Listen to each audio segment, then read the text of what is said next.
Thank you very much, Mr. Chairman, and thank you for the organizing committee also to invite me to this beautiful country. I'm already overwhelmed.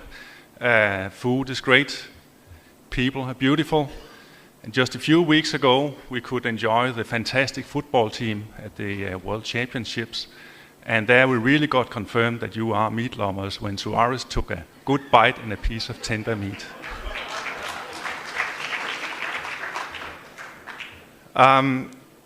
This is a pretty comprehensive title of this presentation, and I will not be able to give an exhaustive presentation. I will focus on what we do the most in Denmark. I will focus on pork, and also I will not speak very much about live animals. I will maybe speak a little about how we make them into good food. Professor Paulane showed this picture, and I also found it when I prepared for the presentation today. And I will not add to the very, very interesting speak of we just heard. But what I would like to also tell about this picture is that we were very, very proud in Roskilde at the time to have 27 international participants. That was really, really big thing at that time, because please remember, traveling around in the world was for sure not an easy thing those days. This is a picture of the Danish Meat Research Institute when it was inaugurated in 1954. Please note the fancy car standing in front of it. Now, this is our brand new institute, just 15 kilometers besides. And if you see the years, you will see that it's not only the International Congress of Meat Science and Technology that has a 60 years anniversary. Also, my institute is celebrating the 60 years anniversary, and we're celebrating it by moving into these brand new and very, very nice facilities. Coming back to the meat, I will just show you these data. I'm sure you're all familiar with it. I just want to point out that it's very, very hard to argue that we will not be producing a lot of meat in the future. Of course, it will change among the species over time. Poultry, especially chicken, be the big meat of the future, but still we have to produce a lot of lamb, a lot of pork, a lot of beef, no matter how you look into it. And the things I will be talking about will relate to the fact that we will have to produce more meat in the future than we do today. Looking into then what it takes leads to those four themes. When we look into what it takes, we think that these four themes will be sort of the battlefield to win in the business in the future. Production efficiency will be more important than ever.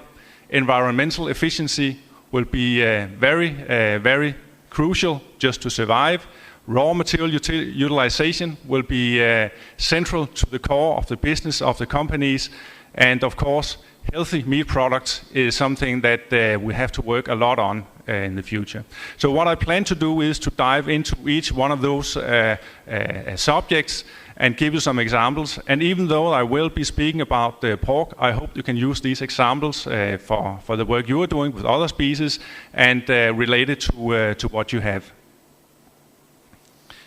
So production efficiency, which is more important than ever. Meat business is a marginal game. If you cannot control your cost, if you do not improve all the time, you lose. It is as simple as that. And everyone being in this part of the business knows that it's really getting difficult to squeeze more out of the supply chains as they look today. And if you look into the Danish case here, you will see that the red line, that is the value of the pork export out of Denmark. It's indexed to 100 in 2001, and then it goes to 2013. And you can see it's more or less unchanged over the time. Then if you look into the blue line, that will be the number of employees working at the Danish slaughterhouses. In the same period, indexed in the same way, you will see that in the same period, half of the people are supplying the same value out of the country. There are a lot of good explanations for this development, but an important part of the explanation is that all the automation, all the efficiencies that we have been working on is paying back, and you can see it in the numbers like this. Now the thing is that we are getting into trouble because it's not as easy to automate anymore. It becomes less obvious how to save costs. It becomes more and more expensive with the solutions that you have to take into use, and the technology you have to use is not really mature for the market yet. So it is certainly becoming more difficult to automate. And this is an example of a process that we are working on right now, removal of the tenderloin. And this is the speed it goes on in real life in a typical Danish slaughterhouse, and you can see how it's done here. And this is a process which is, even though it seems simple, extremely complicated. The kind of sensor systems you have to use will be able to focus on the right point where to start the cut, and also you are working in a critical area of the carcass where the risk of cross-contamination is very, very high. So you really have to pay attention to the hygienic aspects of the process. The very first development of an industrial robot we are working with is looking like that. And the robot will cut free the tenderloin, and then we'll have something to pull it off from here. We haven't got that yet. Like he's doing there. And the whole trick here is that you have to start the cut the right place. If you cut too high, you ruin the ham. If you cut too low, you ruin the tenderloin and lose a lot of yield. If you cut too close to the backbone, you will get bone splinters. So it's an extremely critical process to automate. And this is the kind of thing we are working with right now. And it's going to take some time. But still, as when we look at it, it will pay back to the slaughterhouse if we can make a process here. Also because we believe we can do it faster than a human will be able to do. So if you should think of it in another way, then this would be an example of a robot we have developed where sort of the idea is a little different. You also with this setup will save manpower, but the whole trick here is that you get better yield in your process. And when you speak about yield, it's much more interesting than just saving costs.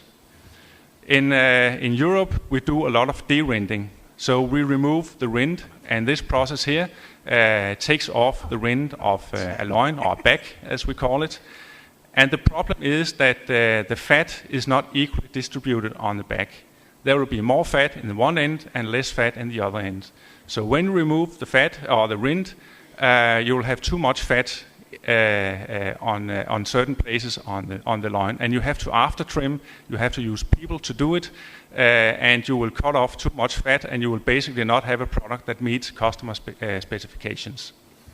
So this system is based on 8. What you see on the film would be 8 knives standing in parallel and individually operated. So they are sort of moving like that.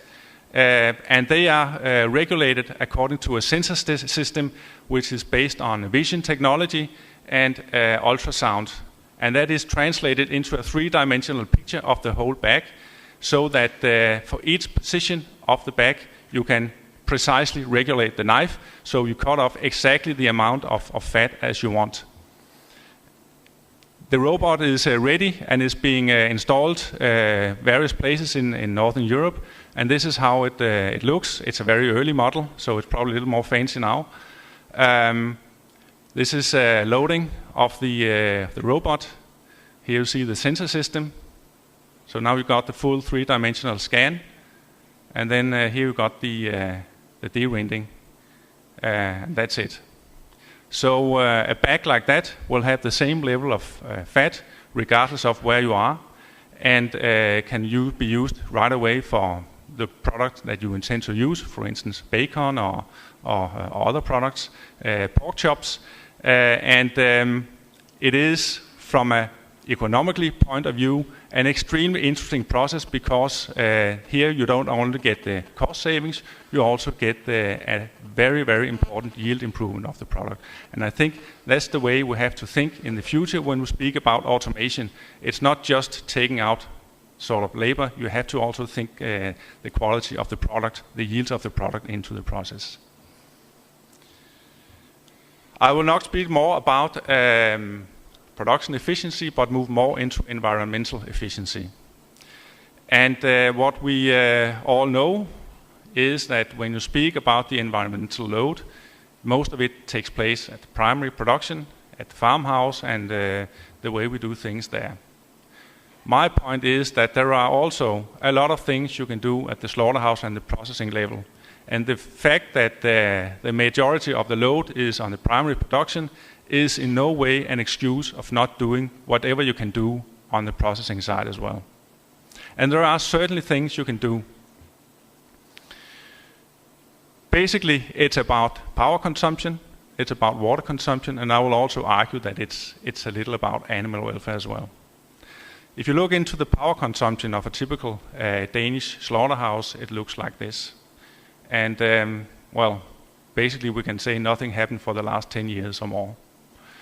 And there are good reasons for that, because part of the explanation relates to the most important process, at least in my opinion, that takes place on this part of the process, the cooling. The chilling process is extremely energy demanding, and that will take 25% of the energy consumption of a slaughterhouse. And it's not that easy to change the cooling process because it can have disastrous impact on the meat quality. These would be some examples of how bad it can be if you do not control your cooling process optimally. You will have increased cooling loss, you will have risk of drip loss if you even have cold shortening in the meat. You will have exudates in your consumer packages, you can have problems with processed foods as well. And also this blackening of the bones is a well-known problem if a cooling process is out of control. And all these things will be very, very expensive for the slaughterhouse if you do not pay careful attention to the cooling process. So that's why it's not that easy to bring down the costs when you want to cool your carcass down. But there are things that are being proposed. One of them would be this stepwise cooling process. It's not a radical new thing. You can see here that the stipulated line, the blue line, will be the traditional process when you're running a quick chill process, which would be based on first some hours of blast chilling, very fast speed chilling, and then after some hours you'll have the equilibration for something like 18 or 20 hours, and then you'll have your carcass at the right temperature. But you can modify it a little, and that would be the red line here, showing that first you'll have your initial blast chilling, you will then introduce an intermediate equilibration process, then you'll have a secondary blast chilling, and then you'll have the final chilling or equalization of the carcass. And this might seem, well, not that complicated, but the basic thing here is that if you can introduce that, you will save something like 5% of the energy consumption at the slaughterhouse. And that's a lot of money because the consumption is so big. Also, it's not very heavy investment-wise. You can modify existing cooling facilities to run this process. But there are more to it than that, because if you look into the meat quality, you can see there is some things going on. For instance, if you look on the myofibrillar fragmentation index, with the stepwise compared to the control, it's higher, meaning that the protein degradation is more progressed in the stepwise process. Also, you can see that the desmin degradation is more progressed, though it's not significant at this point. But there are some indications that the maturation, the protein degradation is going on faster in the stepwise process compared to the quick chill. And if you look into it from the more classical Warner-Brotzler share force numbers and also tenderness score, you can see that it's like you will gain something like 2 days in your process if you introduce a stepwise process, or you can say you will have a more tender piece of meat at the same time. And this is very, very interesting and also of big value if you consider it. So we believe that the stepwise approach is something that could be a new thing to do, a process that you basically have done the same way for the last 30 years. To my knowledge, it hasn't been done at big scale anywhere yet, but it's something that is certainly interesting, especially as energy prices goes up. Now, it might not be very ambitious only to reduce energy by 5%, and then you will have to do something which is radically different if you want to do more. And this pad chilling has been proposed. Basically what we do here is that the chilling is going from evaporation, which is normally the way you cool down the carcass, into a conductivity-based cooling, because these pads will contain brine that will cool down the carcass with the contact of the carcass. It has some advantages. When you look at the carcass like this, you can see the ham part is much more dense compared to the belly part, meaning that you need a lot more cooling in the ham part compared to the belly part. And with this pad chilling approach, you can basically direct the cooling to the parts of the carcass where it's basically needed. It will save you energy costs, but it will certainly also have a positive impact on your meat quality if you can do it in this way. A basic process would look like this. You will have the pad chilling replacing the blast chilling for something like an hour, and then you will have the equalization afterwards. We calculate that you can save something like 50% of your energy consumption if you introduce a process like this. And also we can calculate that you will shorten down your process with something like 30%. That is certainly interesting. The problem is that this is investment-wise extremely expensive, and it has only been done in, you can say, lab and pilot scale. It has never been done in big scale. But if you really should do something that will bring down your energy cost in a production facility as we know them, at least in the pork world, you would have to do something like this. And there is still some way to go before we're ready to do that. Now, cooling is one thing, but still there's also a lot of heating processes when you especially process the meat. And I listed some of the, well, they are not new, all of these techniques, but they are not all widespread in the meat world yet. Those technologies that are particularly interesting would be those that we would call the volumetric technologies. That would be heating technologies where you will have the heat distributed within the meat rather than with what we know of today, that the heat has to be transported from the surface of the meat to the interior with the risk of overheating the outside of the meat. And those would be micro and radio wave based technologies, and also ohmic heating. There are not really meat applications with these technologies, to my knowledge. There are some for thawing of frozen goods, but not really as big scale processing. There are good reasons to that, because meat is extremely difficult to heat treat uniformly with these techniques. But ohmic heating seems to attract some renewed interest. The technique is very, very simple. You simply put a current on the meat, and the meat itself will act as a resistor and get heated in this way. Sounds very simple, but of course it's not that simple anyway. We made some experiments here with the kind of product as you can see, and the big challenge here would be that you have to also here to have a uniform heat treatment, not to have cold spots.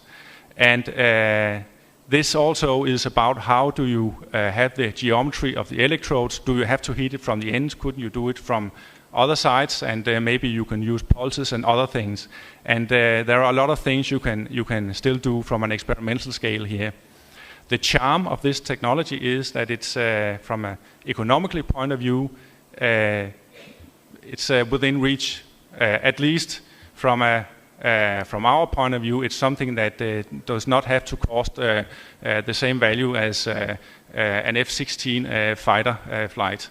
So, and there are some obvious advantages, which would be the very much shorter processing time. We can see that we can reduce it from 200 minutes to 20 minutes, which is really, really interesting. And also we can calculate that you will have a considerably lower energy consumption using this kind of technique. But it's well known within liquid foods and beverages, but it's, to my knowledge, not introduced for meat and meat products. But it would certainly be interesting to see this technology becoming more widespread. I have to say a few words about the water consumption also, because water is most places in the world a scarce resource, and also at the slaughter and processing facilities we have to do our best to reduce the water consumption. Again, you can see nothing really happened for the last 10 years in Denmark when you produce a pig, and we will have something like a little more than 200 liters of water consumption per carcass coming through. And it is extremely difficult to change this. And the only way to change it would be to start thinking of recycling the water. That's at least the point where we are. And that would be to collect the water from the processing unit, purify it to a certain level, and then use that water wherever it makes good sense. And there are many, many places where you don't need high quality drinking water as we use most places in Europe today. For instance, the cleaning takes up 25% of your water consumption in such a facility. And 80% of that is used just for the initial cleaning of surfaces and equipment. You don't really need to use drinking water for that. You can use lower quality. And there are many, many other places where you can use this, what we call fit-for-use water, more technical applications. But the challenge here is that if you introduce several qualities of water in your slaughterhouse, you have to be able to monitor it. You have to document all the time that you use the right water for the right process. And we don't have these systems in place at all. Today, to my knowledge, this is not allowed in Europe. We are not allowed to recycle water at all. So there is also a big challenge in terms of convincing authorities that this is the way forward. But if we want to do something with our water consumption at the slaughterhouse and process level, we have to think recycling into it somehow. Now I argued that animal welfare is also part of this. And when we speak of animal welfare, it's very often from the consumer perspective, the ethical aspects of animal welfare, and we should treat our animals well, which I think it makes very, very good sense as long as it's based on facts and the real observations rather than what you often experience, very much about feelings. But there's another important aspect when you speak about animal welfare, which we tend to forget to tell each other, which is if you have a good animal welfare level, you also will have a good business, because it's very much related. So it's something that makes very, very good sense in most cases when you look in your production lines. This is where we normally would look when we speak of animal welfare. It's loading on the trucks, it's deloading, it's the layerage, and it's the stunning of the animals. That's where you put more stress on the animals. You may know this group-wise stunning principle that is used many places around the world today, which in my opinion has been a significant improvement of the animal welfare of producing pork. We have expanded that principle going back in the process so that we now are using the batch-wise principle all the way from the farm. The pigs are loaded on the farm in batches. They are transported in batches, staying with their cousins and their friends all the way to the end. and also that is adding to the animal welfare. Moreover, we can avoid a very tedious process in the farmhouse where the farmer he had to label the animals with a tattoo hammer and the ham, which was not very nice for the farmer and certainly not very nice for the animal either. And this process we can skip with this new system here. Just to show you where we are mortality-wise in Denmark, this is ProMil, and we are quite low. It's quite seldom that we have dead animals during transportation to stunning. So you can say, when you look on it on this perspective, this is actually quite difficult to improve. But there are things to do, and in the European Union we are pushed to document and to monitor the level of animal welfare. I know that later on in the conference you will have a whole session speaking about animal welfare, but there are anyway a few points that I would like to mention here. And one is that if you could measure something in the sticking blood that relates to the animal welfare, that would be an elegant way to monitor your process. And this is an example of a study we recently conducted, where we collected many variables and tried to relate them to different indicators of animal welfare. And you can see here that a component like creatine kinase is related to the skin damage on the shoulders of the animals, showing that this is a way to go if you want to measure something in the sticking blood. Of course, the problem is that you have to document, you have to validate, and there is a long way before you have something that at least the authorities will accept as something which is a valid indicator. But anyway, from a scientific point of view, this is certainly interesting, and there are more correlations like that makes good sense. You can also look into the product itself, the hemorrhages. Here you see some examples of the tenderloin. You also see point bleedings, point hemorrhages in the ham. Yeah, I hope you can see them, indicating that something is not optimal regarding animal welfare.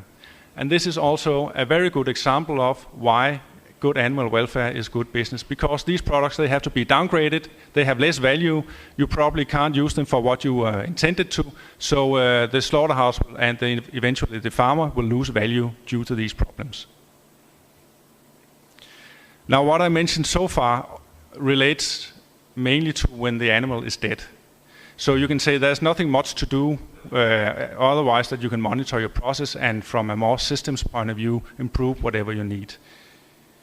If you should do something where you could measure directly and you could get alarms and things like that, you would have to move more into non-invasive principles. And that would be obvious to use all the digital cameras that are sitting almost everywhere nowadays and use that information and translate that into something that you can use as a process control.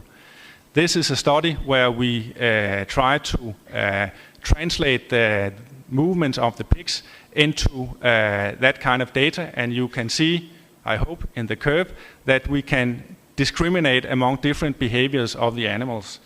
And you can see the green one would be freely moving animals, whereas the upper ones, blue and red, would be animals where you have stress, like tripping and stepping on each other. So you can use it as a process control, but you can also use it as an alarm. Something's wrong, you have to do something, and you can do some corrective actions. To my knowledge, these systems are not in place, and there is certainly a lot to do still to make these systems valid. But the charm of it is that they are non-invasive, and you can use them directly in your process. Raw material utilization is what I want to say a few words about now. The trick for us is that you have this, the carcass, for us it's a pig. You have to get the most value out of it, so you will cut it in an optimal way, and you will send the cuts to the customers that wants to pay the most, basically. And it's not as easy as that, of course, because it's always about optimizing. Where do you cut? How do you process? What did the customer order, and so forth. So, but I would say that is the machine of the business of the slaughterhouses, getting the most out of your carcass. This is an example of what we have been doing for many, many years in Denmark with the different measurement technologies, but basically measuring the lean meat percentage. You can see now where the level where it is what we basically expect, is what customers prefer. Sometimes even there's not really enough fat on the pigs, so there is a balance, and this is how it is today.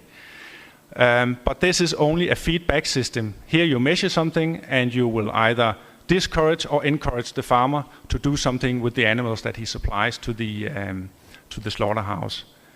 What would be really interesting is if you could use that information downstream in your process and use it for sorting your carcass, because you will have a lot of information about the quality of the meat, the carcass, the composition, and so forth, and you can use that for getting the right products for the right specifications.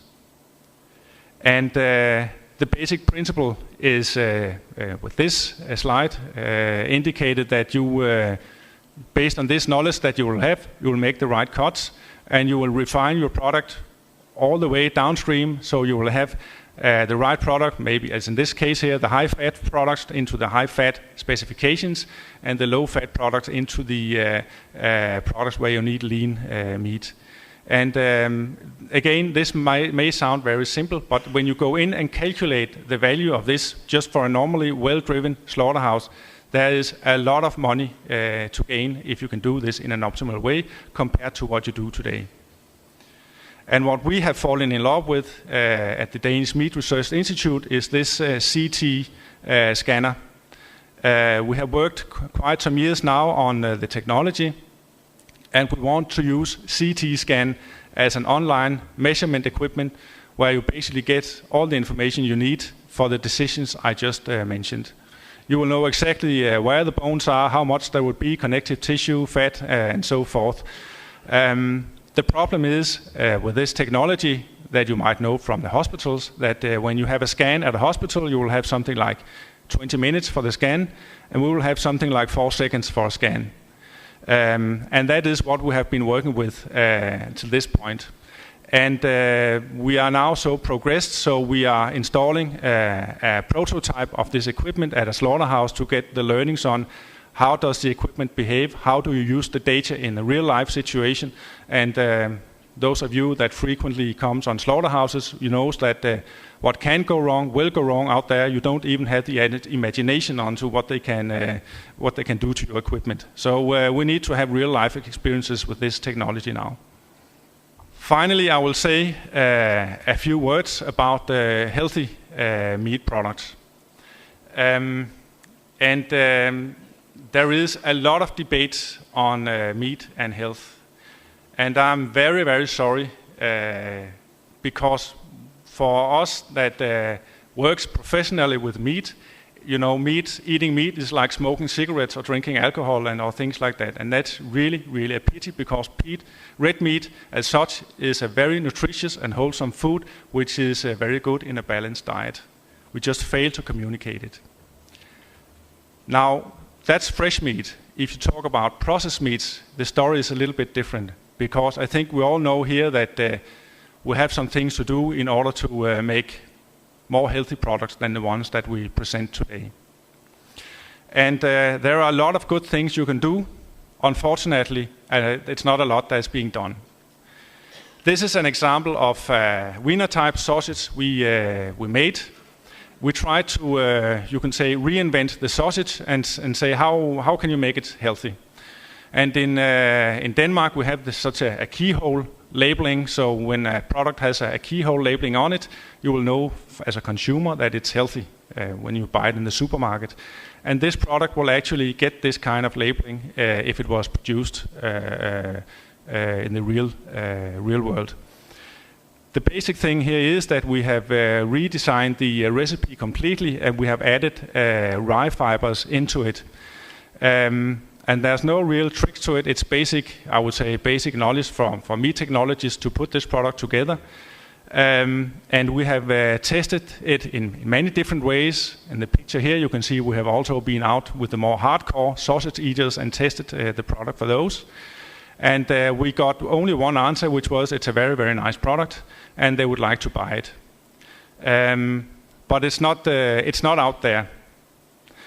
Also, when you look on the recipe, it's not more expensive compared to what you would normally do with these, I would say, quality products. And this would be a type of product where you could say that you will get increased satiety, referring to obesity. You will have a fiber fraction into it, where you also will have prebiotic impacts there. And if you know about rye fiber these days, there are no limits to how healthy rye fibers will be to you in going from prostate cancer to, I don't know, a lot of other things. So this is a type of product that would be very obvious to move ahead with. The fat content is of course also quite low. Still we have to have salt in it, but it is a product you could give your children. You can use it in schools, you can use it in catering, sports facilities and so forth. But still they keep serving lousy meat in those places, at least in Denmark. If you look into more into the carcass and how to utilize the carcass, hydrolysates, they are quite interesting. There's nothing new to that. We've been looking into that for many years, but the new thing is, I think, that the value of the carcass is increasing, and there is no doubt that we in the meat world have the world's best protein. So the more we can get out of that protein and use for nutritional purposes, the better we are off. And there is parts of the carcass which are not obvious for consumption. They are difficult to use. So when you hydrolyze it, you sort of gain the value of your protein, your nutritious protein, and you can use it for instance, fortification purposes in various products. And there are many things you can do there. Of course, this is not either as easy as it sounds, because many of those hydrolysates that you make, they will have a flavor of some kind. If it's from a liver, it will taste of liver, and there will be products that shouldn't taste of liver. So you have to keep those things in mind. But there are very, very interesting opportunities regarding this. And further on, when you work with hydrolysates, you will get peptides formed. Those peptides, they will have various bioactivities. Many of them will have antimicrobial activities, and also some of them will have direct activities on your body. And that is basically not at all utilized in the meat world. Our friends in the dairy sector, they have been very good in doing this. And I would almost say, I won't say that we've been sleeping, but at least we haven't done anything, but we have much better protein, much better opportunities compared to what they do in dairy. So for instance, this ACE inhibitory impact is well known for the dairy, which will lower your blood pressure. You can see products are out there already, but we have the protein, we have the hydrolysates, we have the peptides basically. Why don't we make some products that would actually be heart healthy? Maybe not as functional foods, but at least use the peptides in a more intelligent way as we do today.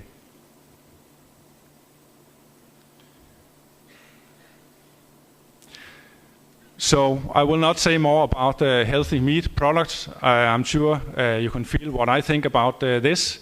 I will just give you a few final remarks on those 4 areas that I initiated my speech with.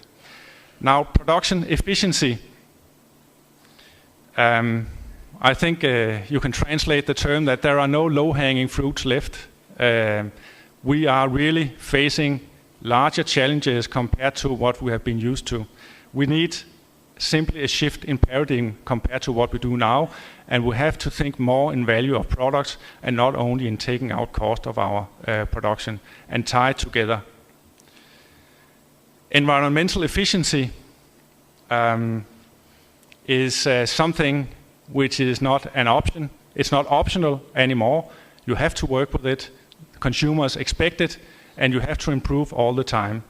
The problem is that it's extremely difficult to figure out what to do, because if you look on the meat industry today and the analysis being conducted, it's very hard to understand what should I do as a company to improve. So my point here is that improve from the things that you know you can improve. Probably it will also be a very good business for you to do it. Water is expensive, energy is expensive. And do it from some well-established benchmarks, and then try to get a more transparency into this. Raw material utilization will basically be the driver of our industry in the future. We have the protein, we have to get the most out of what we have. Our approach would be to use this biorefining approach. Always use your raw material in the way where it creates the most value. And then finally, about the healthy meat products. I know it's easy to say, and also I know that it's not easy to educate the consumers, but we have to do something, especially regarding processed foods. It would be refreshing to see companies trying to challenge the conventions with new and untraditional products. And again, I must say, I think our colleagues in the dairy industry, they do it quite well. I think we could learn a few things there. Because one thing for me is clear, that fresh meat is a very good, nutritious part of a natural diet. And when you eat it in a balanced diet, it's a wonderful part of your meal. So it's really a pity that we are in the situation as it looks now. This is a picture from my summer holidays this year. It's from Death Valley, California. There was an excessive heat warning that day, so there were 53 degrees Celsius. I don't know how that translates into Fahrenheit, but I can assure you for a Scandinavian, that's very, very warm. The reason why I show you this picture is that often we speak about the valley of death, going from the scientific community into the industry practice. And I do think that we have an obligation here as a meat science community. We have to help our industry. We have to make our findings available for them. We have to help them absorbing whatever we come up with, and have an ongoing dialogue of what is important and what do we need to do. And of course, it takes two to tango. But being a meat researcher coming from the Meat Science Society, I do think that we should consider whether we are doing this well enough the way we're doing things now. At least the industry really needs our help and our science. And I just want to thank my great colleagues at the Danish Meat Research Institute, because many people helped me putting this presentation together. So those will be all my friends at Roskilde. And that was what I intended to say. Thank you for your attention.